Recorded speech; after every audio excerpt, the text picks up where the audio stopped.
Mavis is a diesel engine who works for the quarry company shunting freight cars in their sidings. She has 6 small wheels hidden by side plates just like Toby's. Mavis is young and full of her own ideas. She loves rearranging things too and began putting Toby's cars in different places every day. This made Toby cross. Freight cars, he grumbled, should be where you want them, when you want them. Fiddlesticks, said Mavis and flounced away. At last, Toby lost patience. I can't waste time playing hunt the cars with you. Take them yourself. Mavis was pleased. Taking cars made her feel important. At the station, Diesel oiled up to her. Toby's an old fusspot, she complained. Diesel sensed trouble and was delighted. Toby says only steam engines can manage freight cars, continued Mavis. How absurd, squirmed Diesel. Depend upon it, Mavis. Anything steam engines can do, we diesels can do better. Diesel knew nothing about cars, but Mavis didn't realize this. Toby's line crosses the main road behind the station and for a short way follows a farm lane. Frosty weather makes the muddy lane rock hard and very slippery. Toby stops before reaching the lane. His fireman halts the traffic at the crossing, and then he sets off again. By using the heavy cars to push him along, he has no trouble with the frosty rails in the lane and across the road. It is the only safe thing to do in this kind of weather. Toby warned Mavis and told her just what to do. I can manage, thank you, she replied. I'm not an old fusspot like you. The freight cars were tired of being pushed around by Mavis. It's slippery, they whispered. Let's push her around instead.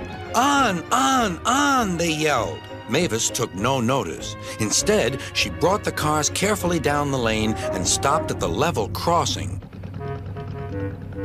All traffic halted. One in the headlamp for fusspot Toby, chortled Mavis. But Mavis had stopped in the wrong place. Instead of taking Toby's advice, she had given the cars the chance they wanted. Hold back, they cried. Grrr up, ordered Mavis. The cars just laughed and her wheels spun helplessly. Workmen sanded the rails and tried to dig away the frozen mud, but it was no good. Everyone was impatient. Grrr, wailed Mavis. Toby was in the yard when he heard the news. I warned her, he fumed.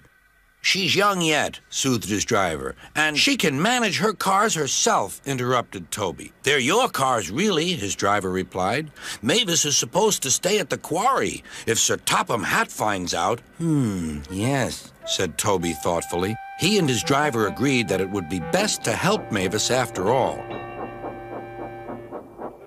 An angry farmer was telling Mavis just what she could do with her train. Having trouble, Mavis? Chortled Toby. I am surprised. Gosh, said Mavis.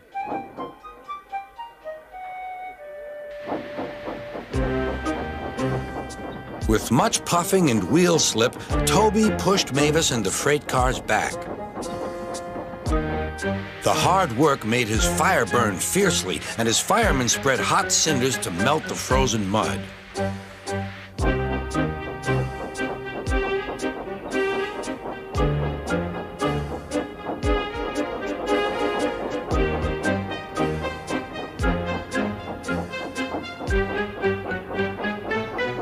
At last, they finished. Goodbye, called Toby. You'll manage now, I expect. Mavis didn't answer. She took the cars to the sheds and scuttled home to the quarry as quickly as she could.